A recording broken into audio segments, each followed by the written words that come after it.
ወንዶች በቃ ተወኝ ስትል ሚስት በቃ ተወኝ አታናግረኝ ተወኝ ምናምን ስትል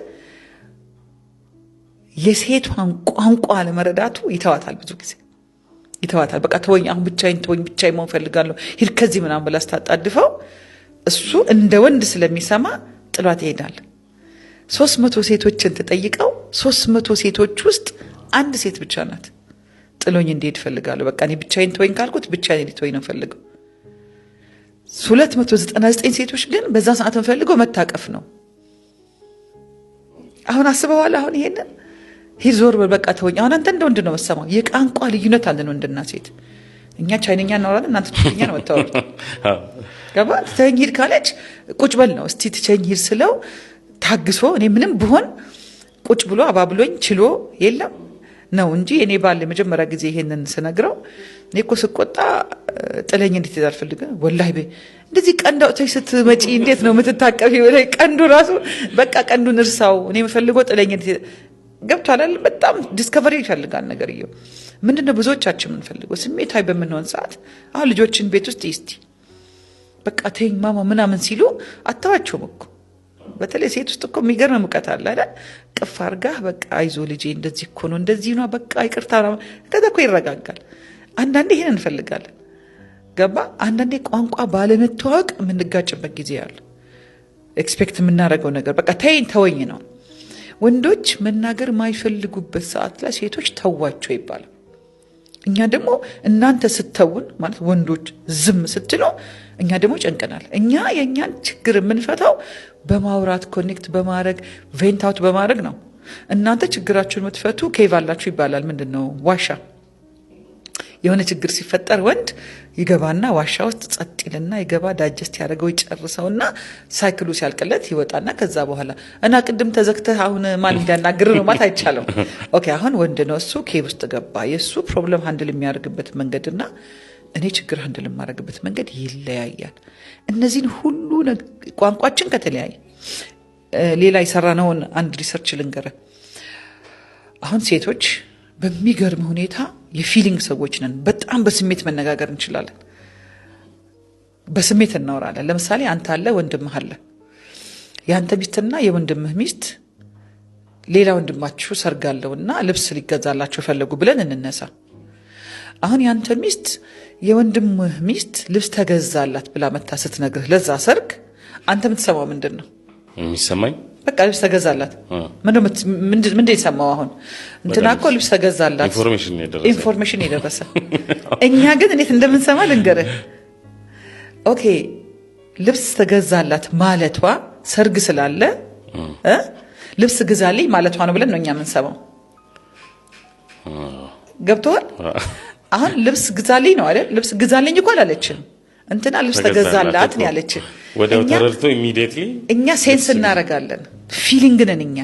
እንትና ይሄን ነገር ያለችው ይሄን ነገር ስለፈለገችው በጣም በፊሊንግ እንግባባለን። 200 ምናምን ሴቶችና 200 ምናምን ወንዶች አስቀምጠን ነው ይሄን የሰራነው። እነዚህ ወንዶች መረጃን ይደረሳቸው እንትና ልብስ ለመግዛቷ ያ የሚስቱ ንግግር እንትና ልብስ ተገዛላት እሱ ወንድምህ ልብስ ስለገዛ ልብስ ግዛ ማለት ነው የሚለውን በፍጹም አይረዱ። አንዳንዴ ኤክስፔክቴሽን ነው አንኮሚኒኬትድ ይባላል። ኮሚኒኬት አላረከውም አላወራኸውም ግን ኤክስፔክት እያረክ ነው። ወንዶች እንደዚህ አይነት ዲኮድ ማድረግ አይችሉም። ወንዶች ስትሬት ናቸው። ልብስ ሙባረክ ለሰርግ ግዛልኝ ማለት አለባት ያንተ ሚስት።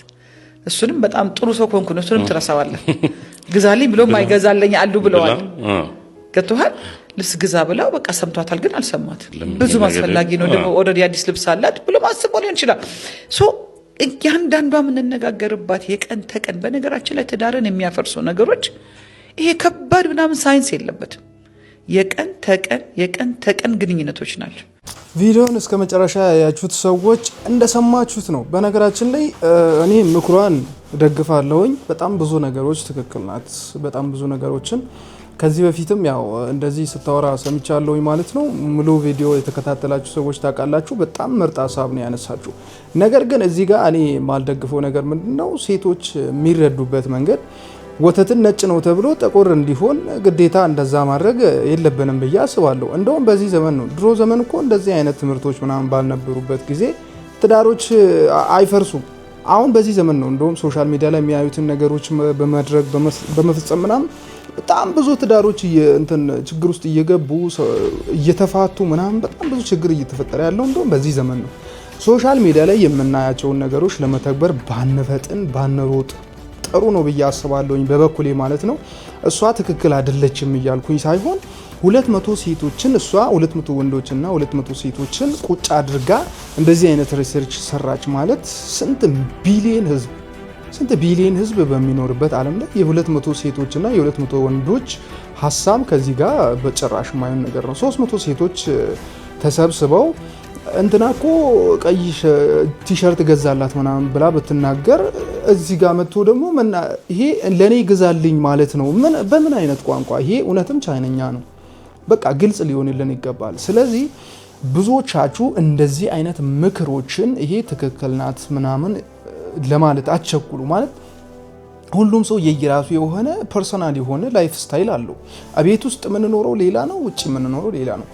ብዙዎቻችን ደግሞ ሶሻል ሚዲያ ላይ ያየነውን ሁሉ ቤት ውስጥ በመተግበር ከኔ ጋር ማይሆነው ነገር በቃ አይሄድም። እኔ ነኝ፣ ሌላ ሰው ነው። በቃ በጭራሽ የማይገናኝ ነገር ነው።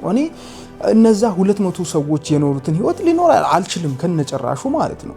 አፈጣጠራችንም አስተሳሰባችንም ነገሮችን የምንመለከትበት አመለካከት ኤቭሪቲንግ በጣም የተለያዩ ናቸውና ይሄንን እባካችሁ ማለት በቃ እዚህ ጋር በጣም እንትን ስላለኝ ነው ቪዲዮን ደጋግሜ ነው ያየሁትኝ ማለት ነው። ትክክል ነኝ ትክክል አይደለሁም እንደዚህ አሁን ይሄ የማስበው ማውራው ነገር ብናገር ትክክል ሆናለሁ አልሆንም የሚለውን ነገር በጣም አስቤበት ነው ማውራችሁ ማለት ነው። ምን ለማለት ፈልጌ ነው? በአጠቃላይ ሶሻል ሚዲያ ላይ ወንዶች እንዲህ አይነት ባህሪ ያላቸው እንደዚህ መሆን አለባችሁ፣ እንደዚህ ማድረግ አለባችሁ፣ ሴቶችም ደግሞ እንዲህ መሆን አለብሽ፣ እንደዚህ ነው ማድረግ ያለብሽ፣ ባልሽን ትሪት የምታደርግበት መንገድ ይሄ ነው የሚባሉ ነገሮች በጣም ፎልስ ናቸው። መስማት የለብንም ብዬ ነው ማስበው።